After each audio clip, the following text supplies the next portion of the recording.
UFOs and UAPs down under. What is the nuts and bolts of all of this? Who are they? What happens at crash sites? We're going to find out all that and more on the show today with Aussie Roger Stankovic, who is the director of MUFON Australia and New Zealand. I've got lots of questions. I hope you have too. Stay tuned. You got to accentuate the positive. Wow, I feel good. A little bit of feel good goes a long way. You're listening to Karen Swain, teacher of deliberate creation, accentuating the positive, showing you a way to a better life. Accentuating the positive, it's not just fad, it's sanity. Who in their right mind would accentuate anything else? If you feel like that's what you want to do. Hello, and welcome to another show, Accentuating the Positive with Karen Swain on the United Public Radio Network and the UFO Paranormal Radio Network, streaming out of 107.7 New Orleans and 105.3 on the Gulf Coast, syndicated radio all around the world. And we're streaming on quite a few platforms today. Rumble, Odyssey, we're on Twitch today, YouTube and Facebook. So great to be with you all, and welcome Roger Stankovic. Great to have you on the show. Thank you, Karen. Roger's in Kiama, which is about an hour and a half south on the south coast from where I am in Sydney. Yeah. And the rainbow, we've had so much rain. I was saying, have you had the deluge that we've had in Sydney? In the group, in my little group, we've been talking about weather patterns, and there just seems to be flooding all over the world. And I tell you what, I've never seen so much rain that I have in the last couple of years in Sydney. The other night, I was up all night because the wind was howling. The rain was like horizontal. It was just huge. Anyway, and I've got this beautiful rainbow, which has come back right outside my window, which is beautiful. So we're going to talk about on the show today the nuts and bolts of the UFO phenomena. Let me tell you a little bit about Roger. Roger Stankovic is an Australian UFO experiencer and researcher of the UFO phenomena. In 2015, he joined the MUFON team in Australia and was a field investigator. Shortly thereafter, promoted to the role of National Director of MUFON Australia and New Zealand, and currently holds this position.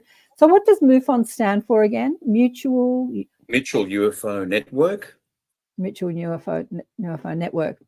Roger is also had a community access member to the Scientific Coalition of UAP Studies, that's in the US, and a member of the Australian branch of the UAP Medical Coalition, UAP Med. I don't know anything about that. I want to quiz you about that. Graduating with a Bachelor's of Science degree, majoring in zoology, Roger later completed a doctorate in motor neuron disease at the University of Sydney. As a former neuroscientist, Roger was employed in the Department of Pathology at the University of Sydney and has published several scientific research papers. Until recently, Roger was a lecturer in microbiology, statistics and histonology. If I got that right? Histology. Histotechnology. Right? Histotechnology. Okay, got that right. Human anatomy and physiology and microscopy at TAFE. Institute in Sydney. Roger has a keen interest in astronomy and cosmology and is a semi-professional musician. So you said to me before we went live that you haven't played music lately. Not for quite a while. Because you have got a YouTube channel with your music. I found it. Don't mention that, please. Why? Roger and I have been chatting before we went live, and StreamYard's changed everything, changed the colours of everything. Don't you love the way they do that? Vladdy's saying hello there, have fun. Claudia, hey Claudia, how are you? You know I'm interested in this. Yes, I know you are. Claudia was on the show recently. And you've been featured on many mainstream TV and radio shows because you get into the nuts and bolts, which the mainstream like to talk about. Also featured in a 6-part documentary series called Close Encounters Down Under, which is where I got the name for the show from.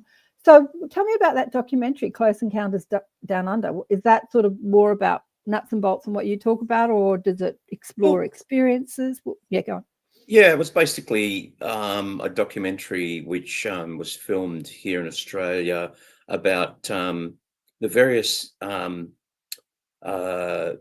cases that we sort of like came across that were interesting in MUFON, and that had, so we showed, we interviewed some of the people involved in some of the reports that we had, and some of the more interesting cases in MUFON, and basically we showed video footage and went through the process of trying to work out whether this was something prosaic that they were looking at, or whether it was an anomaly, something that they're looking at in the sky which we can't explain.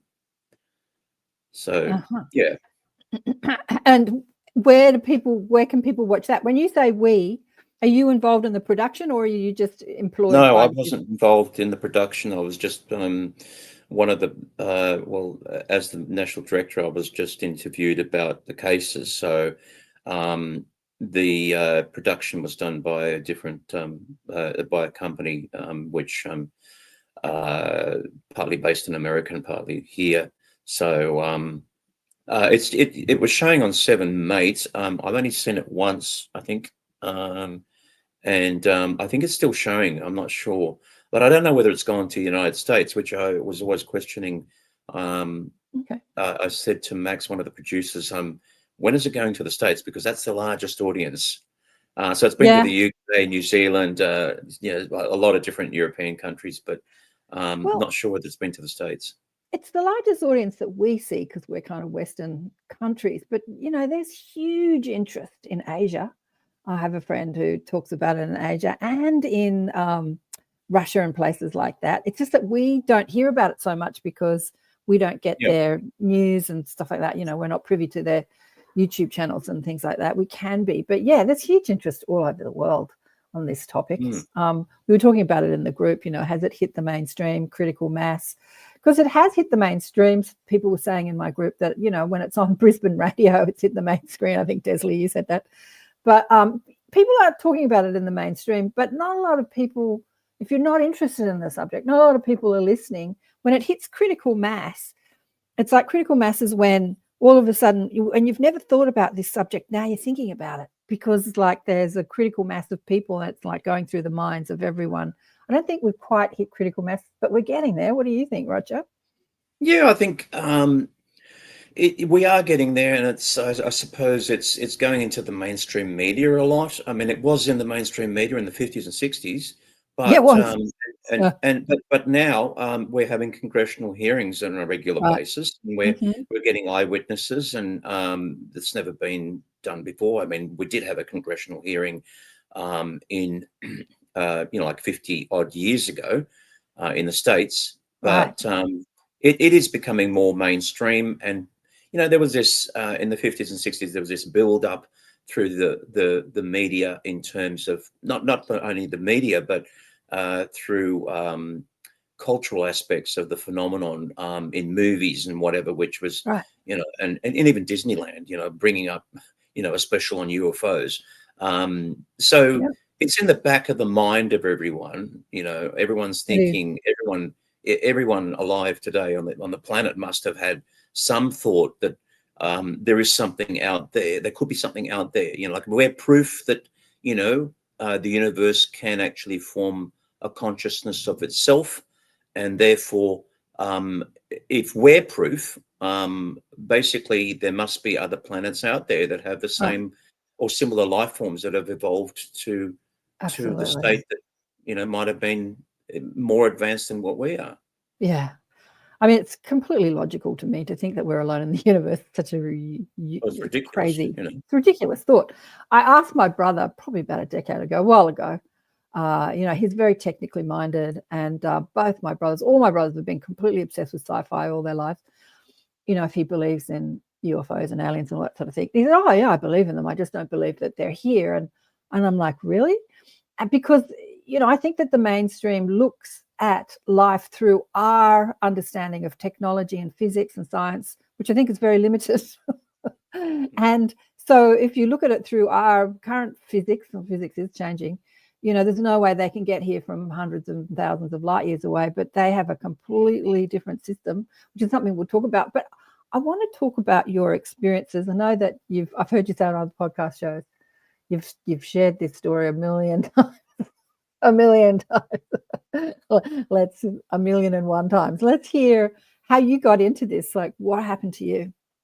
Yeah, so initially I got into the UFO research, or based on a sighting that I had when I was around about 14 or 15 years old. I can't even remember how old I was, but I saw what I believe was an identified anomalous orb, like a light in the sky, which basically I was, as a teenager, I would often go on to my parents', or I lived on a farm, and at the western suburbs of Sydney, and being isolated on a farm in those days, you had not much to do. So I would go down to the bottom dam. So we had 2 dams on a 10-hectare property, and I would go down and look for frogs or skip stones on the dam. And it was evening, and basically I saw a light coming from the south, and I thought it might have been a plane or something at just the corner of my eye, and it came towards me and stopped right in front of me at about I'd say 300 meters or so, or 200 to 300 meters. Wow. And then started enlarging, and then did a strange maneuver, like a quick maneuver, which would have indicated to anyone that this is not something prosaic. In other words, and it's not a plane, it's not ball lightning, it's not, there was, it was a clear night sky, and then shot down to the ground and lit the whole area up. Wow. And I sort of thought, this is really weird, but I was so shocked by it and frightened by the whole thing that I ran back to the farmhouse and never stood there to see what was actually going to happen. But it was, quite a weird experience, and ever since then I developed this like I was a sponge for information in terms of what UFOs are. And that's all I would read. I'd read books on UFOs, magazines, etc. And it hindered my studies at university because that's all I'd be concentrating on. But eventually I then started researching the phenomenon in the late 80s, and then joined MUFON, and this is where I am now. It was basically just that one experience that got me involved, and otherwise, if I didn't have that experience, I doubt that I would have even, turned an eye to this at any stage, apart from, like most of the mainstream people that are, just taking a superficial view at it. Let me ask you: did you have any? So you gained a passion, let's say, for researching and trying to find out, what you experienced. But did you have any strange dreams or any sort of woo phenomena, as you call it, woo phenomena after that experience? Like, did you find yourself? You did. Let's hear you bring that up. Yep. It's really strange that you bring that up. But I had vivid dreams about UFOs, and it's strange because this would be in a very, very deep sleep. I'd be seeing UFOs in the sky, and I'd be out there in the field, and basically I had no experience of being abducted or taken on board or anything like that. But I did have these strange UFO dreams, which I thought, who has dreams about UFOs? So I'd be Googling up, have you had dreams of UFOs on Reddit and whatever, and other platforms, and some people would be responding saying, yeah, yes, I've had dreams about UFOs.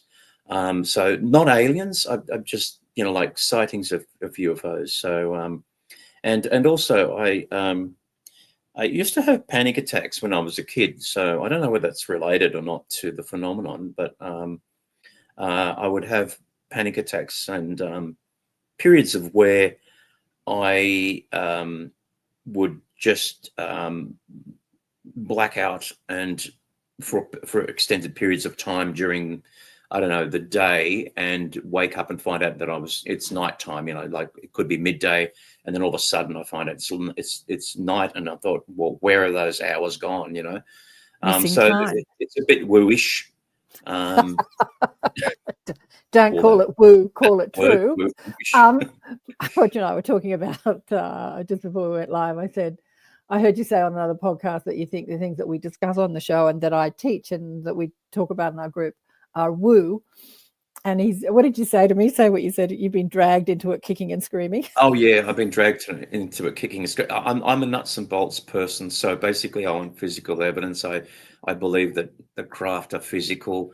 How they get here is another matter. They could use, some sort of interdimensional technology. Well, but the woo stuff, mm-hmm. Sorry, the woo stuff is, I got dragged into it kicking and screaming from my friends. They said, "Oh, you've got to get into this." Basically, it's now people aren't looking at things like physical evidence anymore, nuts and bolts stuff. Mm-hmm. It's all intertwined into consciousness, etc. Right. And psionics and all that sort of stuff. And I thought, but I need physical evidence. This is why I'm mainly interested in crop circles and landings and crash sites and cattle mutilations, and so I can actually get physical evidence to test it. It's just ingrained in me as a scientist. I need something to test. Oh, I know you scientists. Well, yeah, I think I've seen so many people that are in the nuts and bolts field, like Grant Cameron, and all he wants to talk about is consciousness now. And Whitley Strieber, who was an experiencer, all he wants to talk about is consciousness now. Even Ross Coulthard, who's doing the News Nation stuff, he wanted to talk about the conspiracy around it. He's still talking about it in the nuts and bolts, and he's being dragged into what is now being rebranded. Psychic abilities have been rebranded into psi phenomena. The psi phenomena. We've got new lingo. Lisha says here, what are you saying, darling one? Curious if he's heard of any Star Nation galactic people like the Umos or the Ponti, any curiosity around telepathy, like with the telepathy tapes. Yeah, I had Kai Dickens on last week from the telepathy tapes. Have you been looking into any of that? I've heard the telepathy tapes, and I think I might have looked at some of the telepathy tapes, and they're very interesting in the sense that like I think is it children and their parents and the kids know what. I was told about the telepathy tapes last year when we went overseas to the crash sites, and but I think it's very interesting on a point of neuroscientific a slant on basically how do people do this. And obviously there's some telepathic thing going on between two brains, and how do they communicate? I mean, when you look at a brain, the way the neuron fires, it's just within your skull, and there's no way that electromagnetism can actually get out and communicate with the brain on another person. But we could be looking at something at a quantum level that is being transferred from one nervous system to another. It's interesting. It is. It's very fascinating. And Alicia also has another question here. She wants to know if you've had any experience either in a dream state or just before waking up or before falling asleep where someone has addressed you by name. Have you ever had that experience? Interesting question. No, I haven't really had anyone, any experiences in either dream state. No, not by name, no.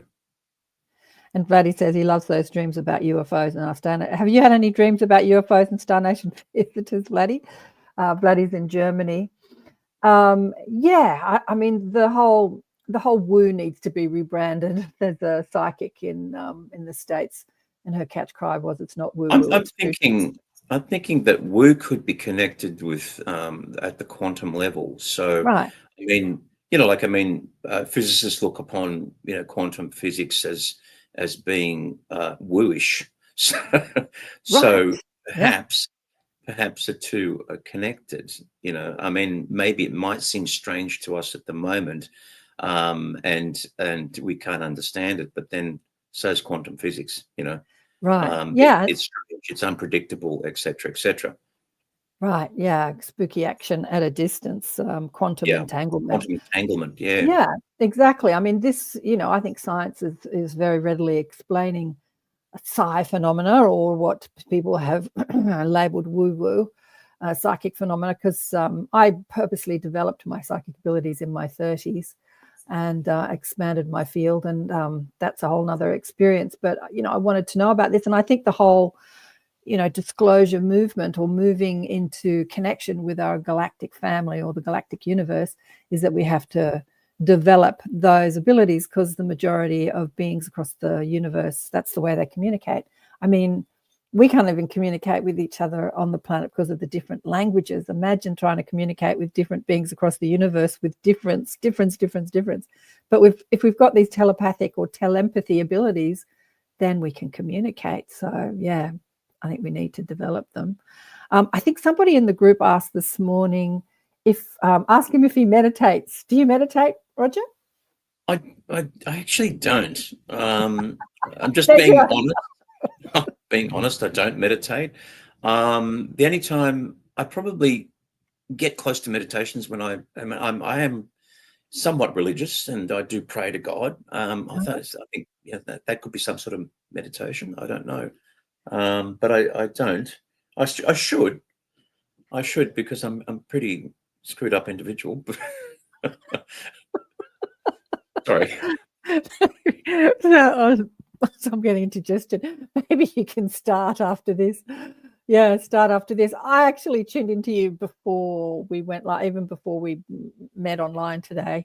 I was asking my guides about you, and they said that you have such untapped knowledge in your subconscious that you've experienced in this physical incarnation that you don't have any conscious memory of, but that you can untap that through meditation, or using a practitioner like a hypnotherapist. Have you ever had any hypnotherapy, been in hypnosis? I have. You have? I have. Uh-huh. I actually reached out to somebody in the 90s when I had when I had my experience, and unfortunately I didn't go through with it because in those days I had no money, and basically it required a payment, but later on I found someone that would do it for free, and basically they tried to regress me, and it was sort of like unsuccessful to a certain degree.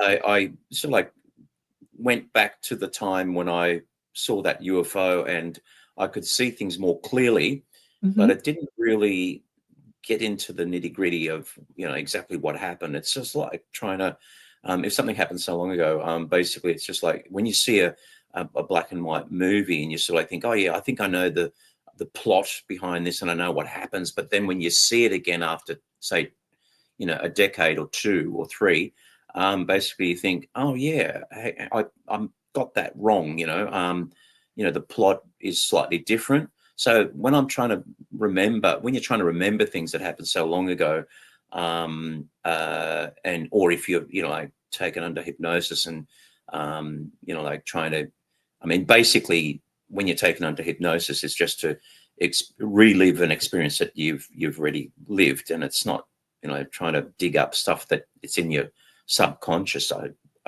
don't believe, but it's sort of like worked but didn't quite work.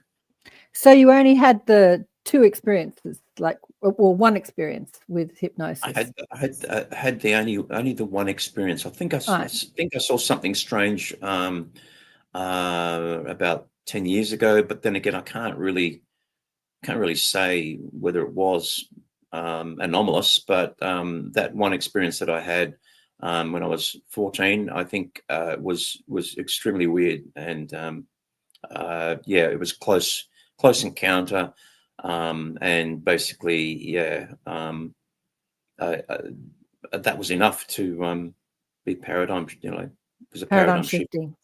event. It changed your whole life. Yep. Yeah, now you're the director of MUFON Australia and New Zealand. I mean, that's a pretty big title. That's someone with a passion. Well, the first time I went to hypnotherapist, I think I was in my 20s. And, you know, I work as a psychic now. I don't even need hypnotherapy, but I didn't get anything. I just saw lots of lights and colors. I didn't get anything. And my friend who went with me, she saw all these past lives and everything. Like she went for it, but I got nothing. So I think you've got to persist. Sometimes you've got to persist. I had a client a few months ago who said he wanted to speak to his spirit guides, and I was going to take him to meet them.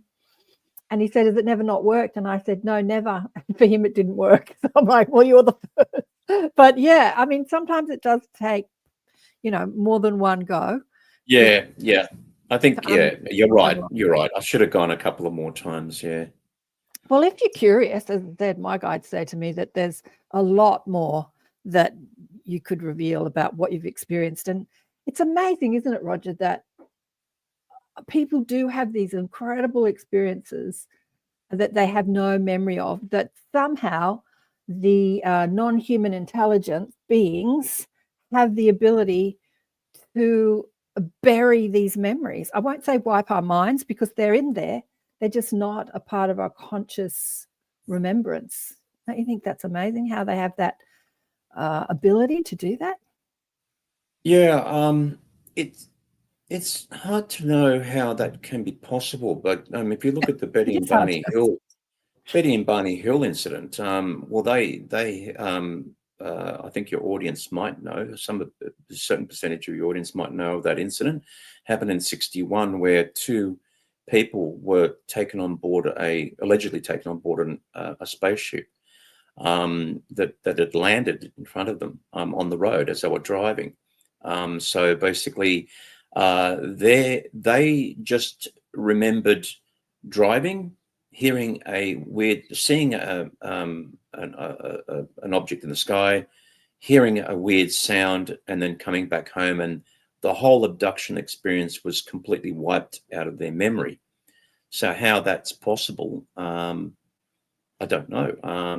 But the thing is that it was retrieved by Dr. Benjamin Simons, who actually was the psychiatrist that they actually contacted about their experiences, because they went through a lot of anxiety and depression after the experience. But he was able to, get this information from them, from their subconscious about the abduction. So how this actually is physiologically possible in the brain, I don't know. All I can say is that they must know a lot about neuroscience and must know a lot about consciousness. Consciousness. You know, one of my first spiritual teachers was Deepak Chopra, and he came from it because I was pretty much agnostic growing up, had no religion. Just didn't believe in anything religious. And but he talked about the unified field, and he talked about consciousness or spirituality from a very scientific perspective, which spoke to me. And now I'm completely woo. But as I say, I think that it's just, what is it? Spooky action at a distance, quantum entanglement, like it's scientific. To me, it's scientific today. But Lisha says here, praying to God is using telepathy. So that's a good start. And Vladdy has a question here for you.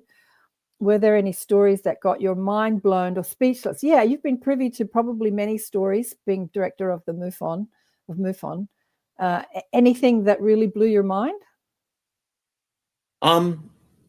There have been a couple of things which I found really unusual in the cases that I'd come across, and one's a bit sensitive. It involved the death of a person, which I don't know whether I can actually talk about that. I have spoken about it before.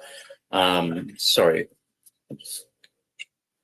And basically it occurred in New Zealand, where what we believe was an orb that actually went through a car windscreen and killed the driver, and then smashed through the back windscreen and was never found. So there wasn't an object that actually hit the screen of a car, but it was actually a um, uh, that came off like it wasn't a prosaic object. It was actually an anomalous object that actually went through the windscreen of a car, killed the driver, and there was actually a witness next to him, his girlfriend, and smashed through the back windscreen of the car, and presumably went off to space because it was never found on the road. There was no evidence. This happened in 2013, and we were investigated. I was investigating this case for quite some time, to the extent that we actually lobbied the police about it, and basically we wanted to do a FOIA where we wanted to go through the evidence so that we could work out, because the coroner couldn't actually work out what actually happened to this in this incident where something went through a windscreen of a car as someone was driving, killed them, but there was no evidence. There's no evidence whatsoever of anything in terms of it being coming off another vehicle or whatever.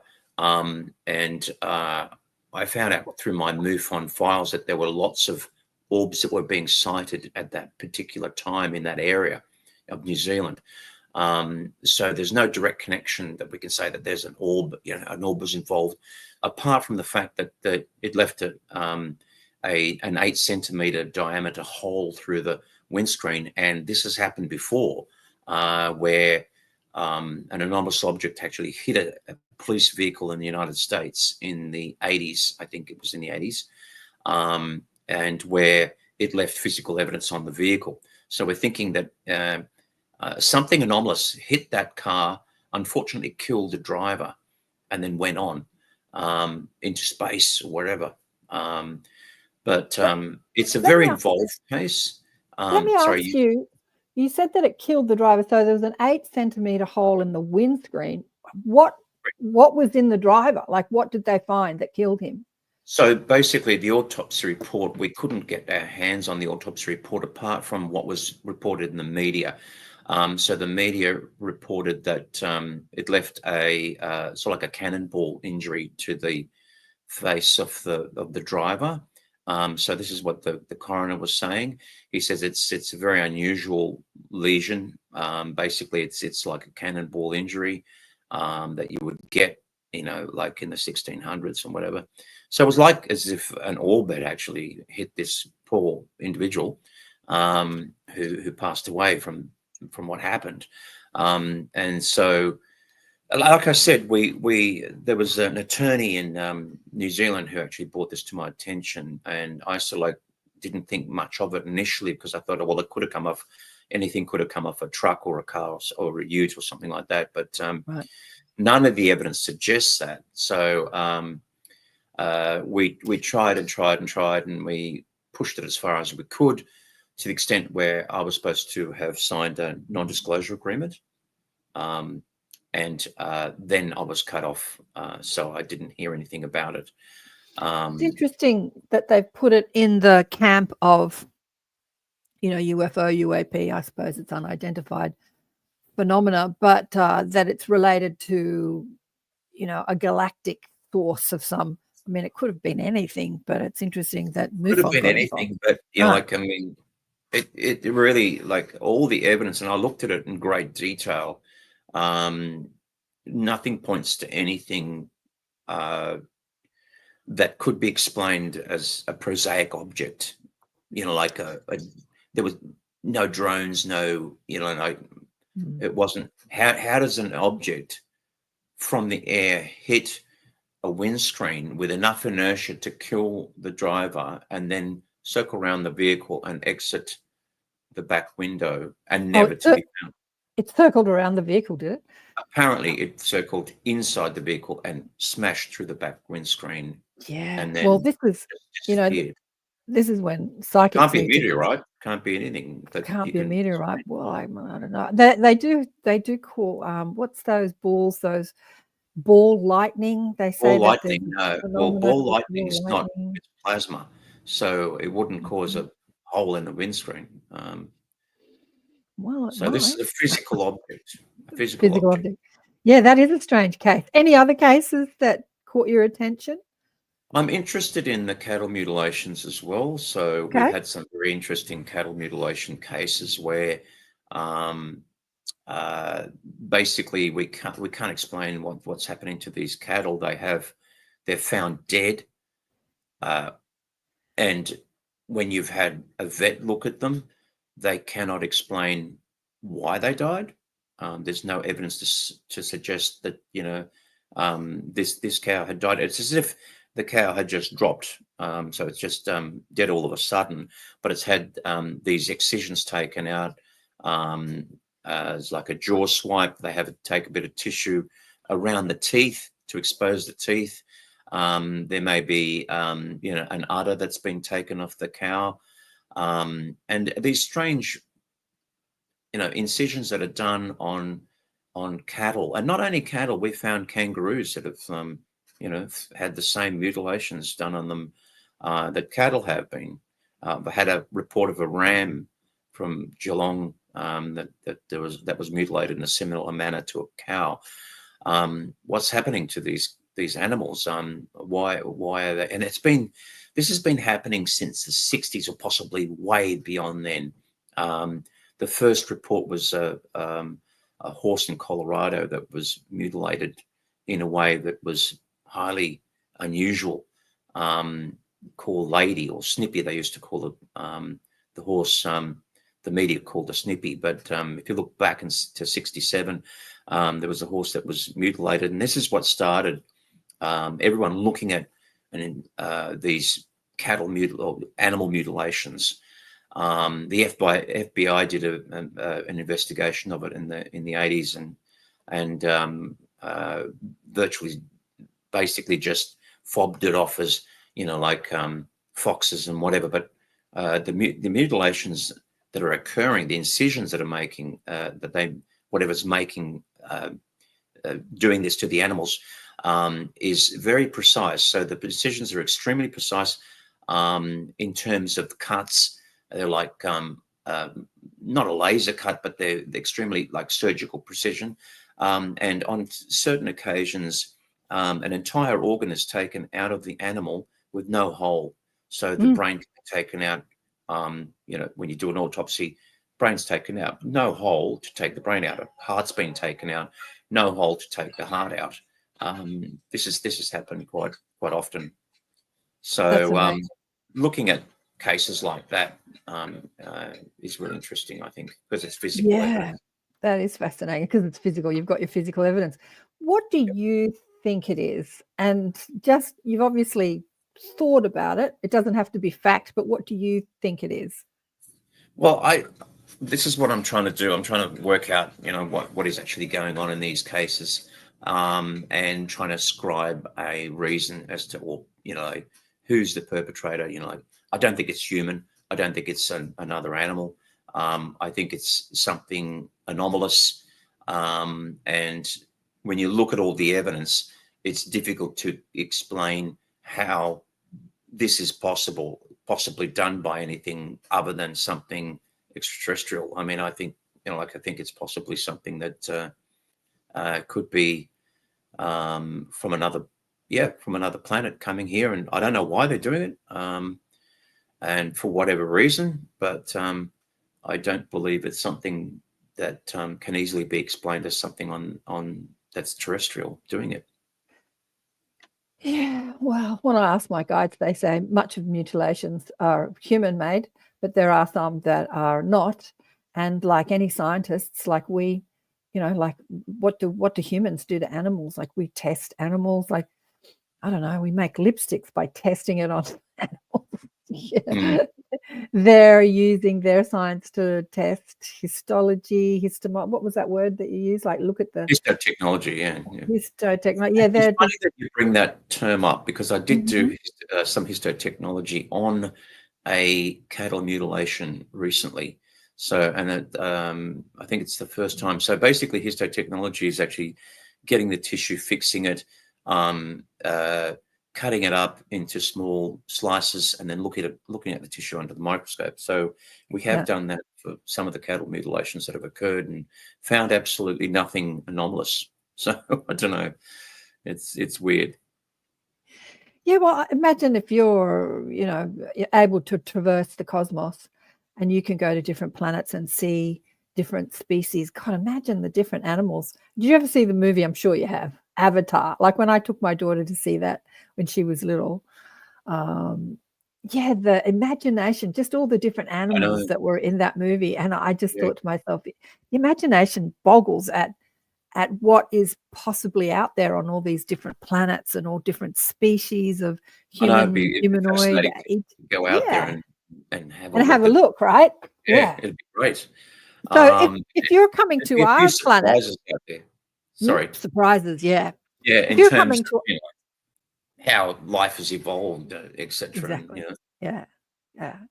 Like if you're coming to our planet and you see all the myriad of animal species we have here, I think that our planet is a plethora, like a paradise of different species, especially our oceans. There's a group that Lisha likes to talk about. She's in contact with them, who's one of the people online, who are the Ponti, who are like humanoid greys that have different information stations across the planet. And many people speak telepathically to them. And they said they've been here for thousands of years, even before humans were on the planet, because they're scientists and they think that our oceans are the most beautiful oceans of any planet they've ever seen.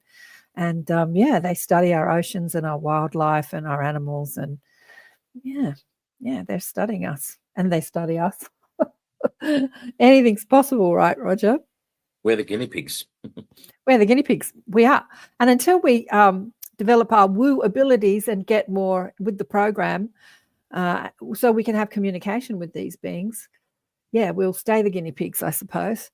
But you're also involved in, what time is it? I need to probably do a station ID break.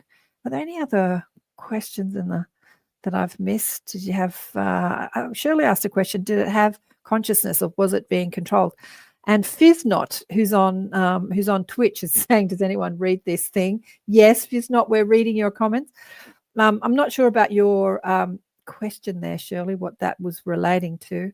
But just before we go, I need to do a station ID break. You're listening to ATP Media, Awakening and Expanding Consciousness with Karen Swain on the United Public Radio Network and the UFO Paranormal Radio Network on 107.7 FM and 105.3 FM, syndicated radio hitting about 120 countries and streaming on 8 platforms. Today is Roger Stankovic, who is a UFO researcher and experiencer from Down Under, Close Encounters Down Under. But you're also involved in the coalition. What is it? The UAP Medical Coalition, UAP Med. What's that all about? I haven't heard about that. So I used to be involved in that. I'm no longer involved, unfortunately. But I've joined another group called Unhidden, which is similar. But the UAP Medical Coalition was formed by a UFO researcher, fairly famous, well-known UFO researcher, Ted Rowe, who actually lives in Alaska. He lives in a house which is off the grid, but he actually formed this organization to help individuals who have had experiences and who have had trauma as a result of the experience. In other words, it could be ontological shock, or it could be something psychological, or it could be physical, where if you get close to a UAP, like some individuals have, you can get burns, you can get radiation, etc. So we're out to help these people who are out in the public who need help, because if they go to their doctor and say, look, I had a close encounter with a UFO and I got a sunburn on me, I don't know whether I've got radiation poisoning, etc. They're going to look at you as a nutcase. So we were medical people, basically, who were, welcoming people who have had experiences with UFOs and had adverse consequences. So, that's great. Well, that's wonderful to have that. Yeah, that's wonderful. Yeah. Well, yeah, you would look at you like a nutcase. Well, hopefully that's changing, Roger, as disclosure rolls out and doctors. I think it is changing. Come with. We're trying to get the medical community involved in this, and there are a lot of well, I can't say a lot. There's a few doctors that, people that have started, practicing medicine that are actually involved in this group. But they don't want to be, their names are not out there in the public. So yeah. Oh, I've got to hide. Shirley, it says here she's reiterated her question. She was wondering if the thing that came through the windscreen that killed the person had consciousness. Did it have consciousness, or was it being controlled? I don't think people had privy to that information. The poor person, the girlfriend that witnessed her boyfriend die, that would have been frightening. He was driving the car, and then all of a sudden his head explodes. And I imagine the car would have crashed too. She would have been injured. No, she wasn't injured. He just no. So she actually had to go to court and testify as to what happened. But there was 3 or 4 different organizations that were involved in the investigation, including the US Army and several scientific, University of Otago Science Department. I haven't got the actual names of these authorities, but I've got them, but I can't remember. But there were several different organizations involved in trying to work out what actually happened. And you just wonder, why were so many organizations, scientific organizations, involved in trying to just work out what actually happened in this instance.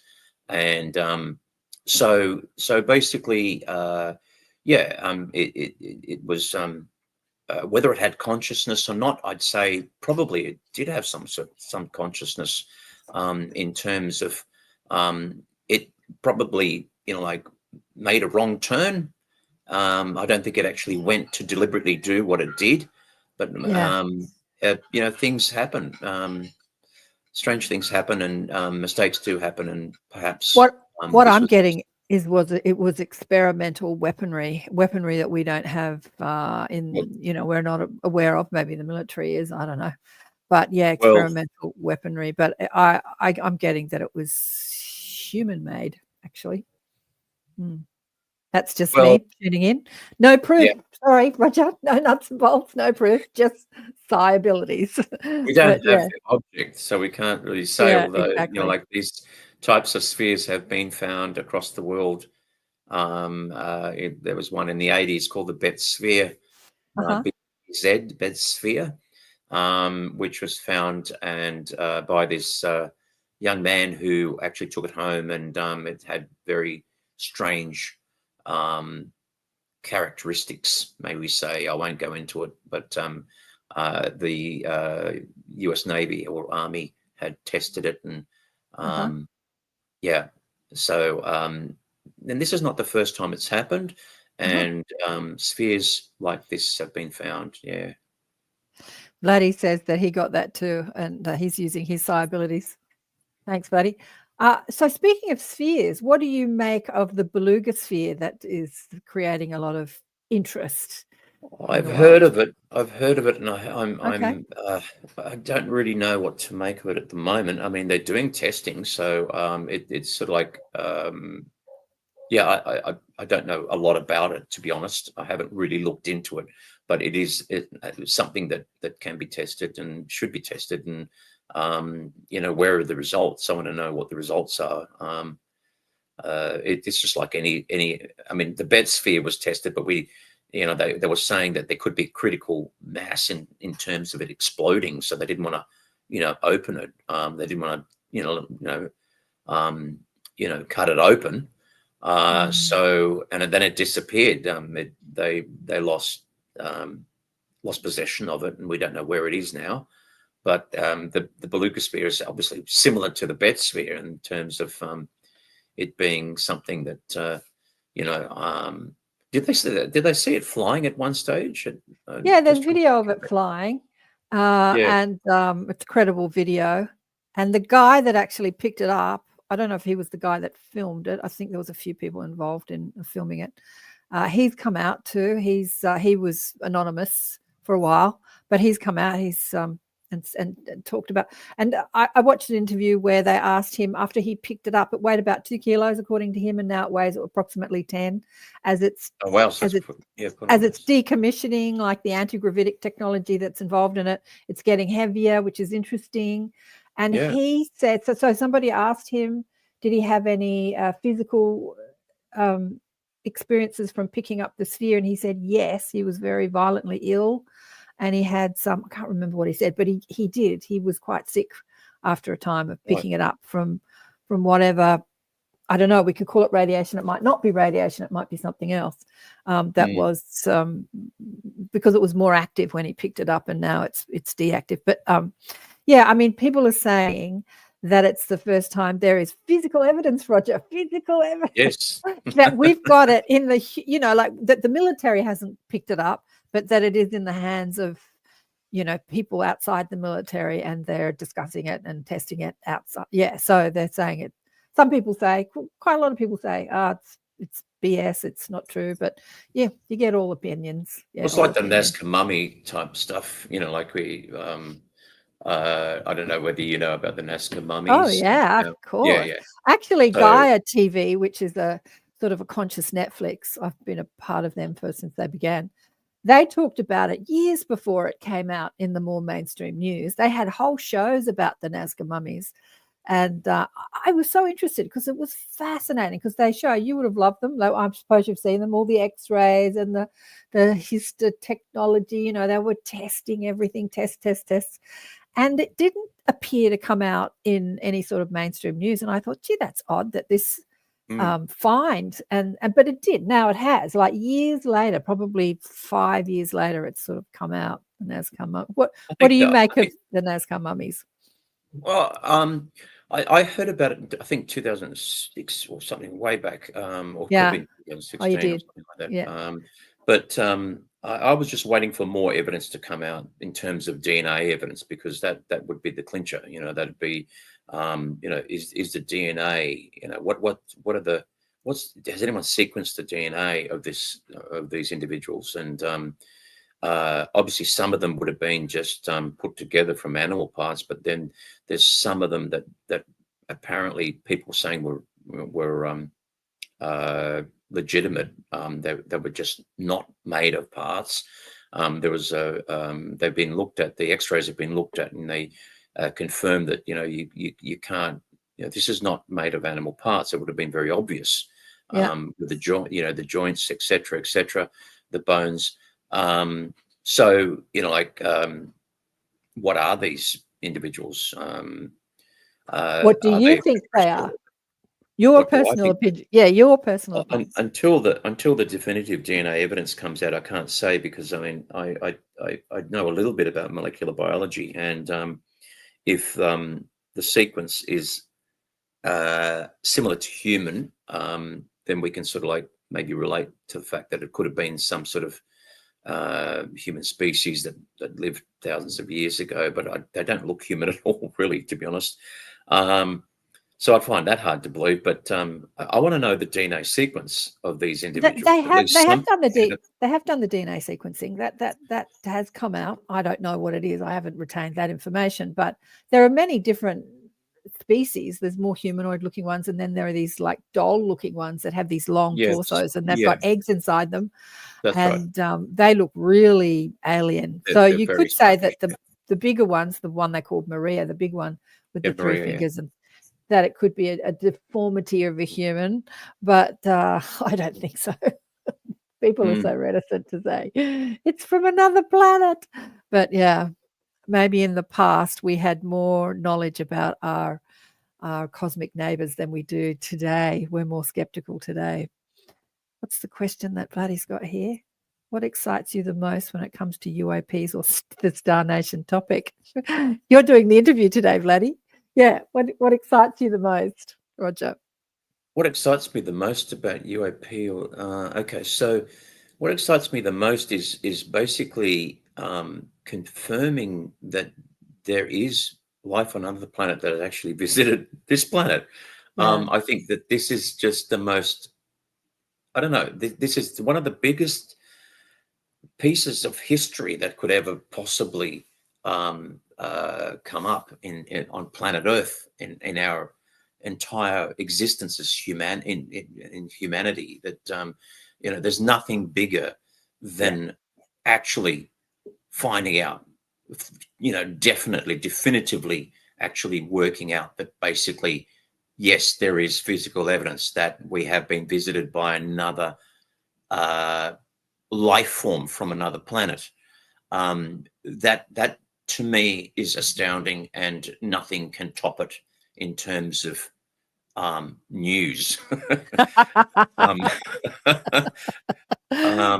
I can see I've been working at this for decades, and basically, never at any stage, and believe me, I've wavered in terms of whether like this has ever happened, but I've stuck to it, and basically, whoever gets in this field, it's a massive rabbit hole, and basically, the more you learn about it, the more your knowledge builds up, and basically the more you get directed in the sense that this is actually a real phenomenon, and basically it's something is here, something is with us, something has been with us.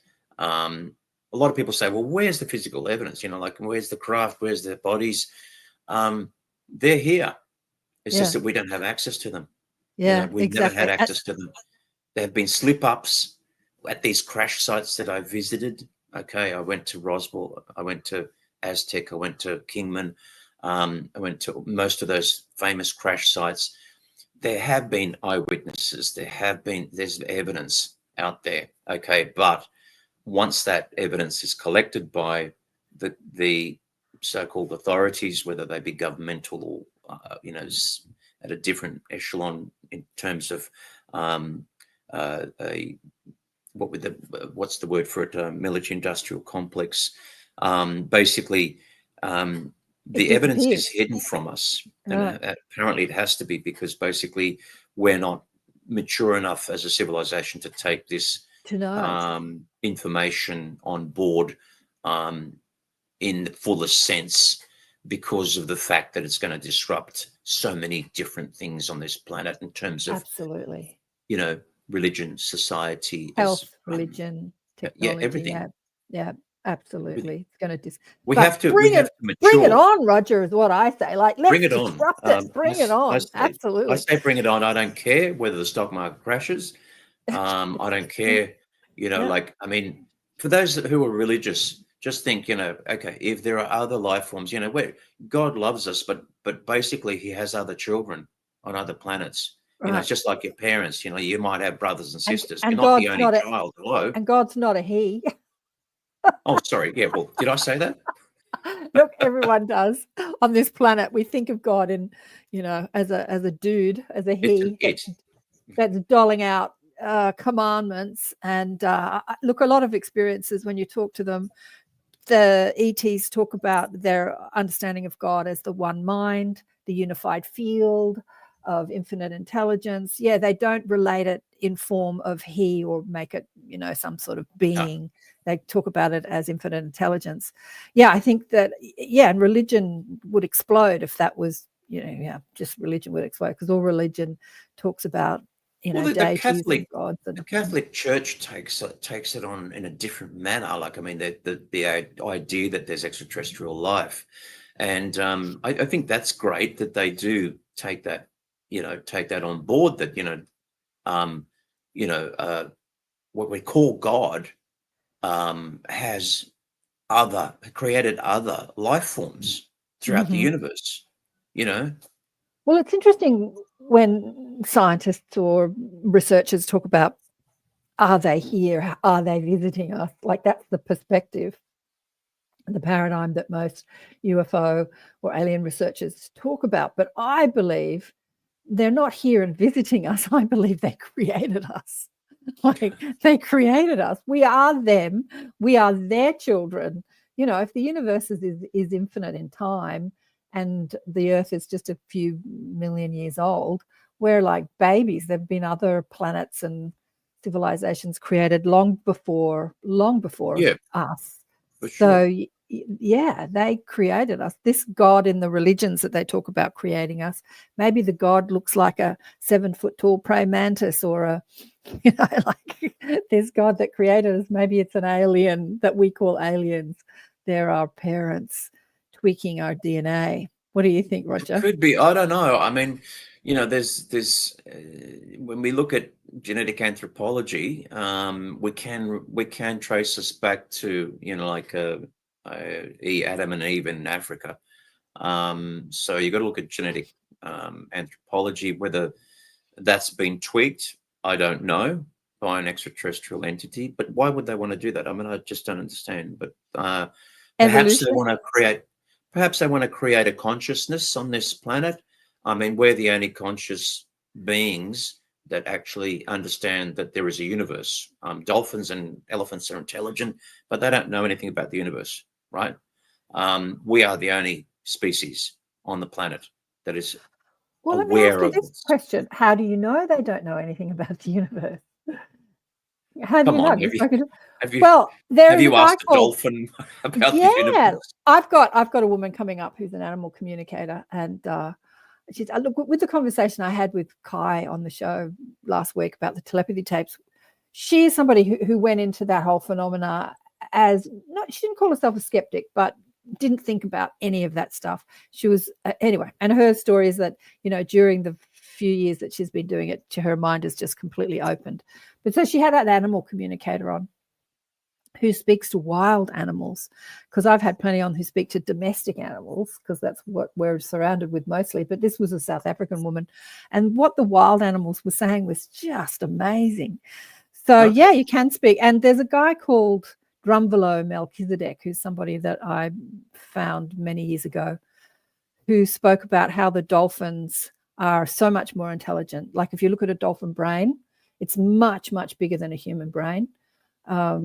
And not in size, but in the way that it's squashed all together, all the different, like if you pull it apart, it's much. Well, it actually is in size as well, I think. Yeah, a little bit in size. I've looked at many human brain, as a neuroscientist, I've looked at many human brains and at autopsies. But the dolphin brain is larger. Obviously, the elephant brain is larger as well.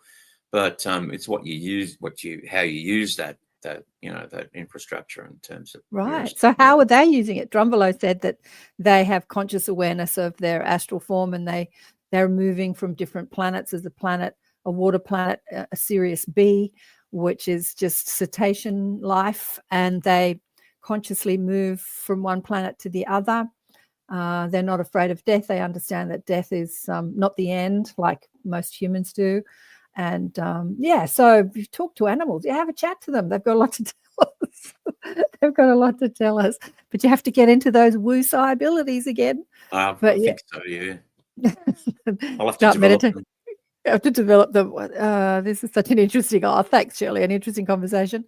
What's Bloody saying here? Monkeys? What are you saying? The monkeys were so funny and interesting at the same time when it came to the food and their perspective.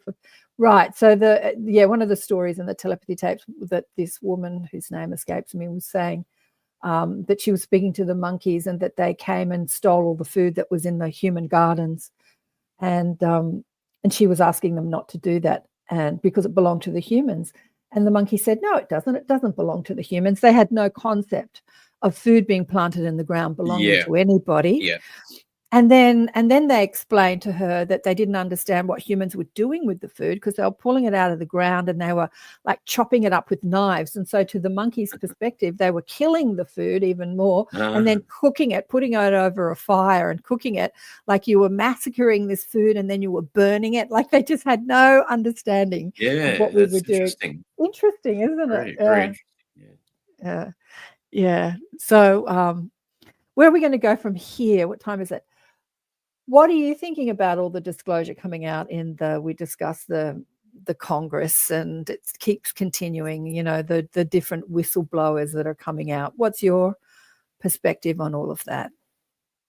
I haven't been keeping up to date with the really recent stuff, but I think that we need to get to a situation where somebody in Congress has to actually have all the information in terms of where this, where the stuff is actually located in terms of hardware.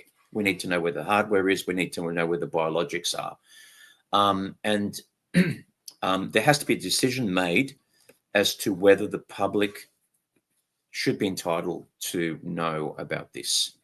Until this happens, it's going to go nowhere, because basically it's just hearsay, and we need the evidence. We need the physical evidence. We need to actually have it displayed in front of us. We need to have it. We need to be able to see it, not necessarily touch it, but we need to be able to see it, and we need to be able, and then it's done and dusted. Basically, it's game over. We have evidence of extraterrestrial life that is actually on our planet now. How it got here, we don't know.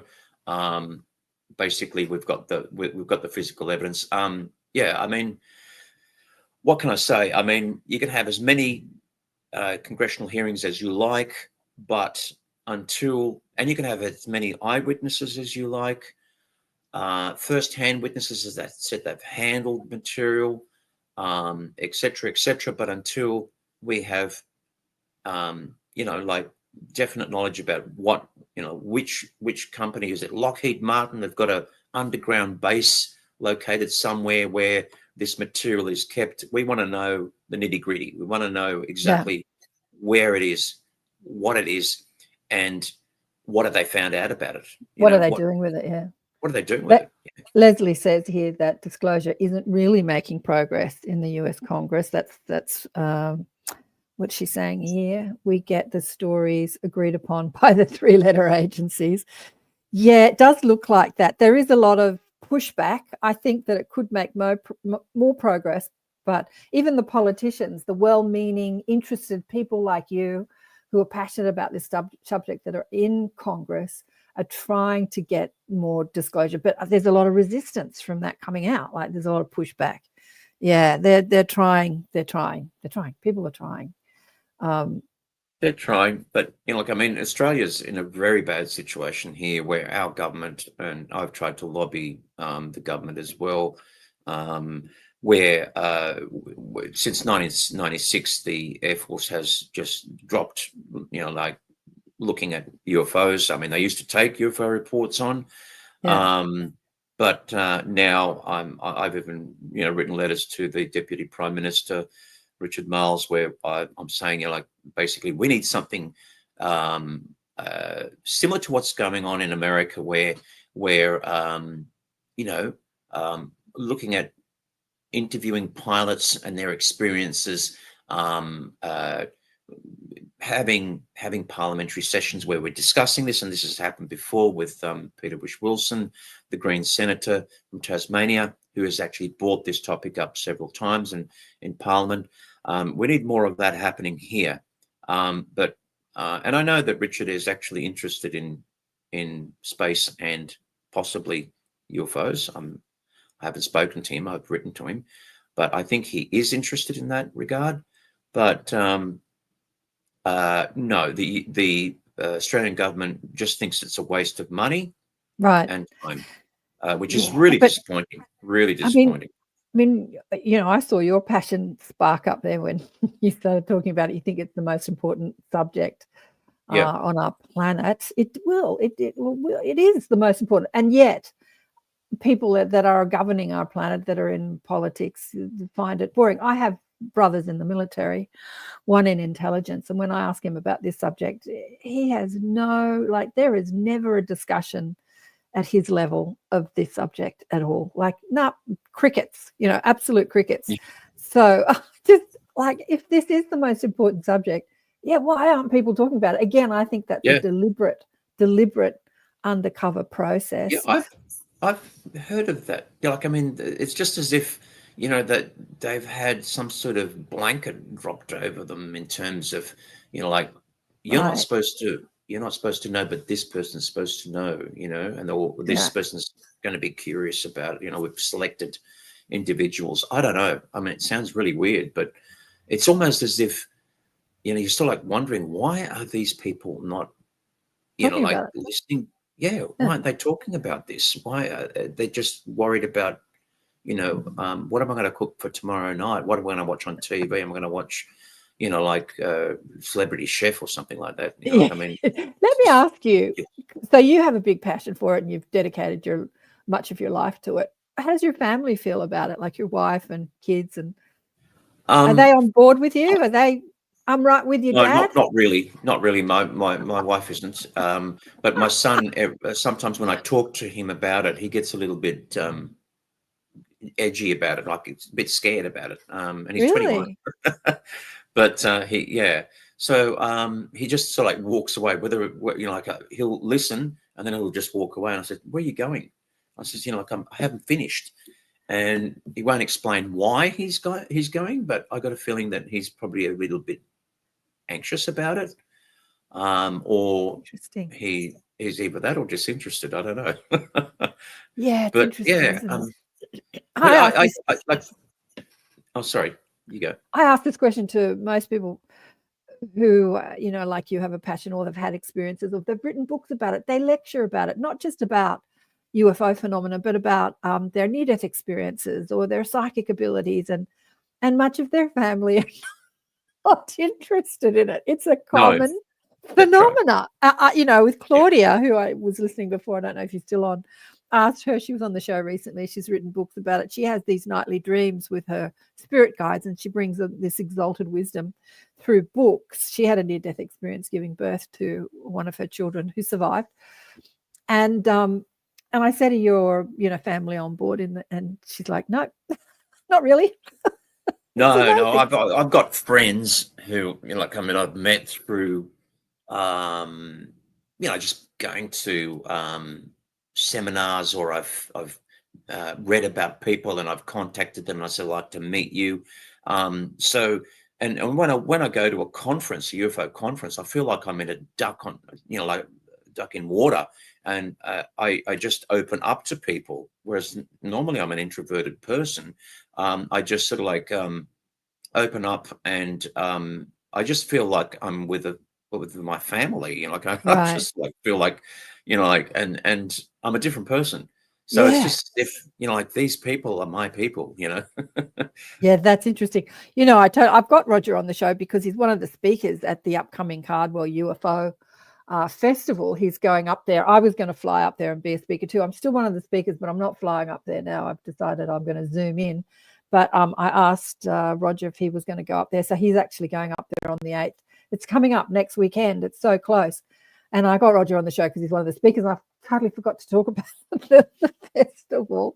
So yeah, Roger you'll be up there with your peeps, darling. You'll be up there with your family. Cardwell, Queensland, which is far north Queensland, the 8th to the 10th of August 2025. For the C Files, I asked, was it Rowan or Thea, said that instead of calling it the X Files, they called it the C Files, the Cardware Files, where people talk about stuff. Okay.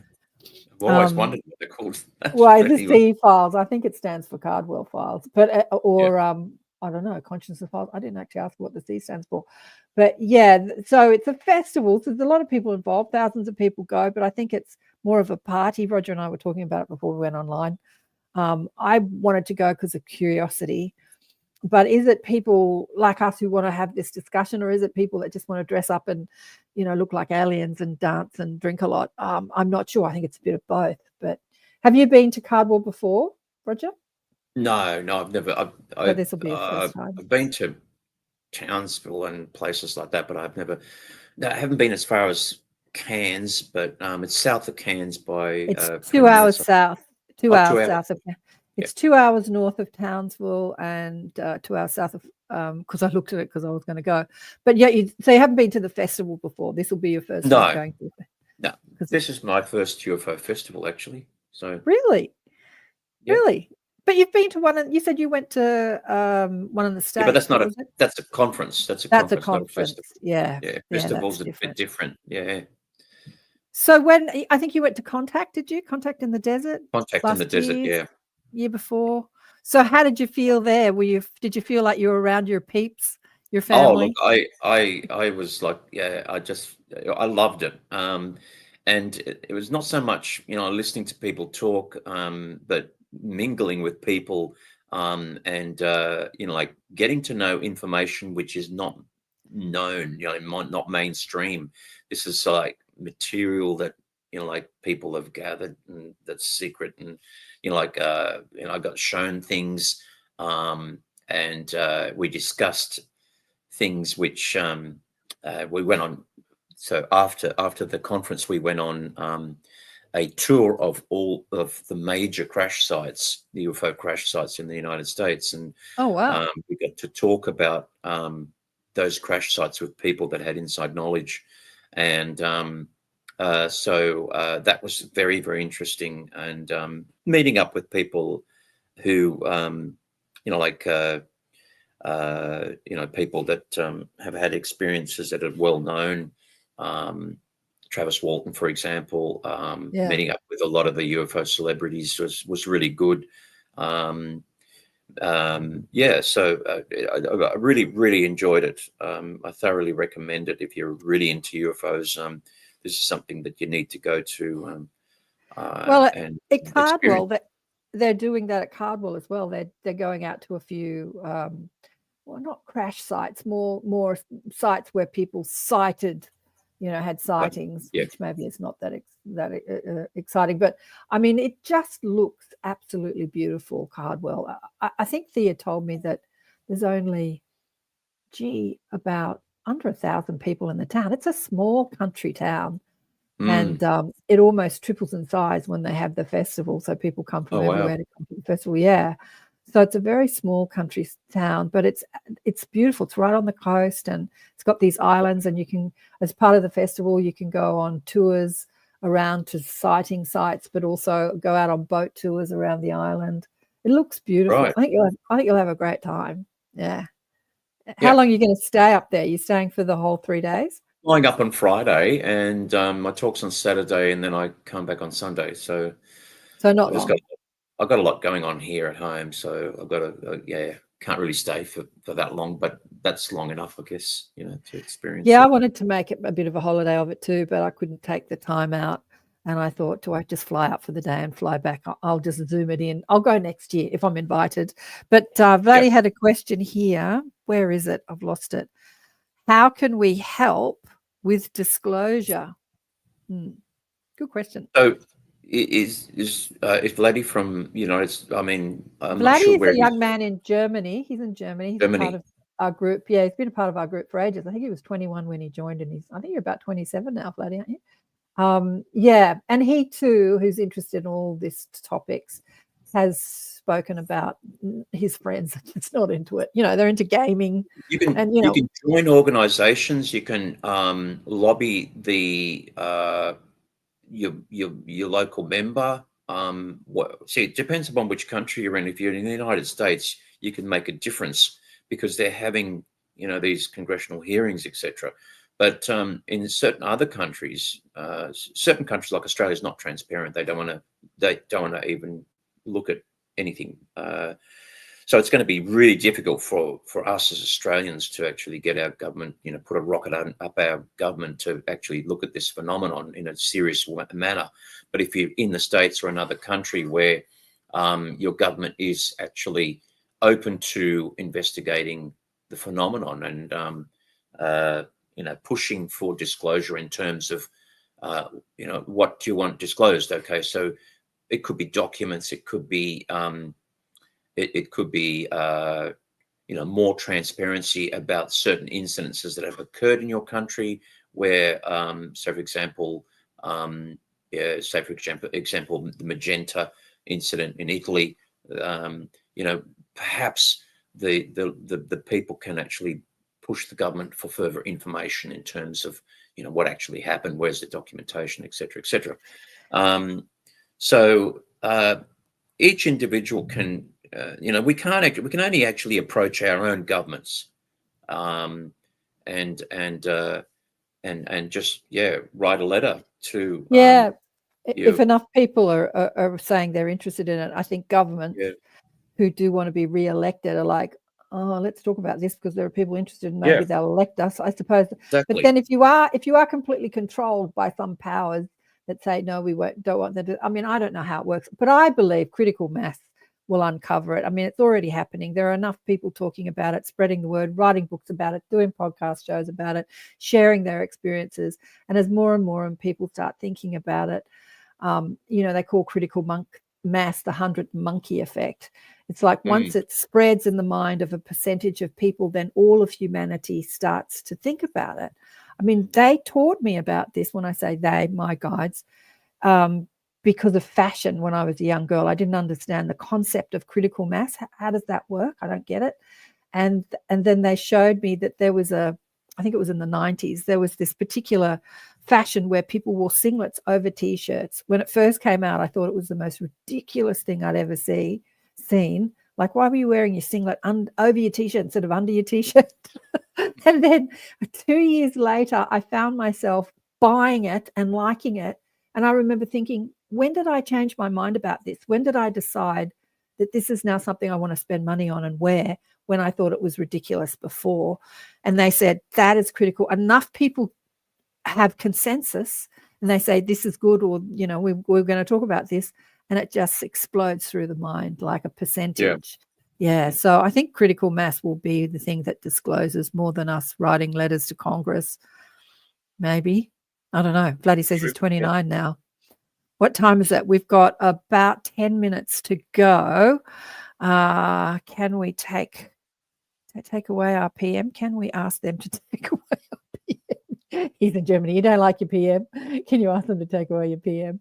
Yeah. Well, there was an interesting thing that came out about Gough Whitlam that I watched on some social media, that he was actually going to talk about this, and that was part of the reason why they sacked him. What do you think about that, Roger? Do you think that could I've never heard of that. No. I've never heard of that, but I did meet Gough once when I was very young, when I was a teenager. He was in the streets of Liverpool, and he was being interviewed, and I just was with him. I was too shy to actually shake his hand or anything like that, but I was within cooey of him.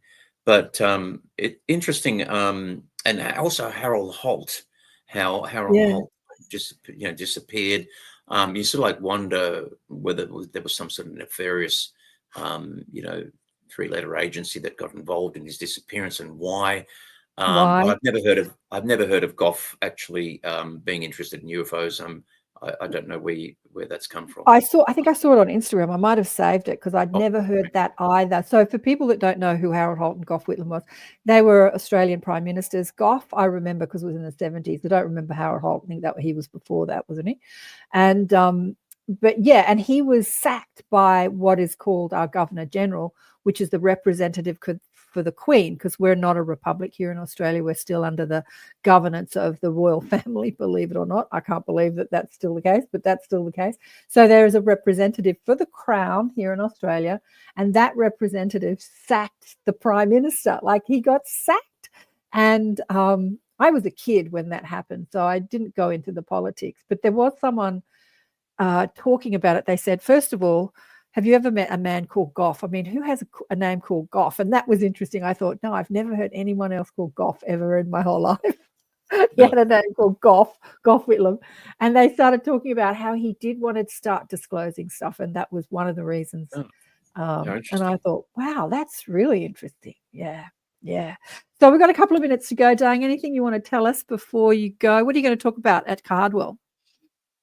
So I'm going to be talking about the crash sites that we went to, and I've got video footage of when we got there and what we saw. There were some interesting things. Obviously, people. I've done this talk twice already. I've done it in Sydney, I've done it in Melbourne, and now I'm doing it in Queensland. So I've only got 70 minutes, whereas it's a 3-hour talk. So I'm going to have to cut it down. But so basically, we when we finished that conference in Contact in the Desert, we did a trip around the United States to all the different crash sites, Kingman, Socorro, Roswell, and a few others. And I went to Aurora, Texas, a couple of months later, when I went to Dallas to do my talk on Havana syndrome. So we went and actually had a look at these crash sites. We went on site to see what we could see, and we videoed and did a bit of the history behind the. I'm going to do a bit of the history behind most of those crash sites, and that's what I'm going to be talking about at Cardwell. Oh, beautiful. Oh, okay. So you've got to organize talk. Somebody said to me, am I going to organize my talk or am I going to wing it? And I said, I usually always wing it because I just tune into the I'm going to audience. sort of like wing this one to a certain degree. But I could talk underwater about this topic too, because I've got my own experiences and I've got people like you who I've spoken to. I've been doing this for many years, speaking to what I call the New World teachers. Teachers being people that are sharing their experiences and sharing what they know for about 25, 30 years. So I've got a wealth of experience to talk about. But I think that I spoke to Thea. I'm the first person that's actually going to talk about consciousness that she's had. Because most people like you talk about crash sites and evidence and lights in the sky. And I'm coming from a different perspective, talking about consciousness and psi abilities and stuff like that. So I don't know how much of an audience I'll get up there because, I just don't know what to expect. But, Vladdy says, thank you. Thank you for all your great questions, Vladdy. He says, he's 29 now. But thanks for being on the show, Roger, and have a blast in Cardwell. You'll get a bit of sun up there, get away from the rain. Oh, yeah, it's been horrific down here at the moment. Have you got a website? Have you got a website? Have you got a web? I've got a Facebook page which has got our MUFON, stuff on it. So it's Australian. If you look up MUFON Australia New Zealand, there should be a website, a Facebook site that you can go to. I'm also on X. If you want to follow me on X, it's just my name, Roger Stankovic. That's basically the two platforms that I'm on. Okay, great. I put all the MUFON links and all the links that you spoke about on the webpage that I created for you, but I didn't see that you had a website, so I meant to ask you about that. But I'll pop your X links on there. So it's in the show description for people listening online, for people on radio. You'll have to Google him or put him in a search engine. And if you want to know more about Roger, but if you're listening to any of the platforms, audio or visual, there's a link there that you'll find all the links that we spoke about. Thanks again for being on the show, Roger. It's been a blast. No worries, Karen. Thank you very much for having me. It's been a pleasure. Thanks everybody who's been tuning in. Thank you for all your questions. Let me tell you a little bit about who's coming up next week. Hopefully she'll turn up. Because I've had one person not turn up on the live. When I went live about a year and a half ago, that was like my biggest fear, that I'd just turn up and nobody would turn up. And it's happened once and it wasn't too bad. We had a great Q&A. But there's this lovely young girl called Leah Capitelli, who is an experiencer, and she has extensive experiences. Like her story is really phenomenal. I met her in Byron Bay. I was talking at a UFO festival, an afterlife festival, and UFO festival, and she was talking as well. And for the first time, she's done a lot of drawings. Now she's using AI to depict what the beings that she communicates with, and AI is really helping depict what she's seeing, who she's meeting, which is fascinating. But the first time I saw her drawings, I had this epiphany. I had this oh my God, when I was 16, I was drawing what I thought was a fashion drawing because I was at TAFE doing dress design and I was using my imagination to draw. But I drew this humanoid extraterrestrial being. It had antennas coming out of its head and it looked very similar to the beings that she was drawing. She's a lot younger than me. I think how old is she? She's just turned 30, I think, or she in her late 20s, can't remember. Yeah, so that blew me away. I'm like, wow, I was drawing these beings and didn't even know it, like it was coming out of my subconscious. So I'll be excited to talk with Leah.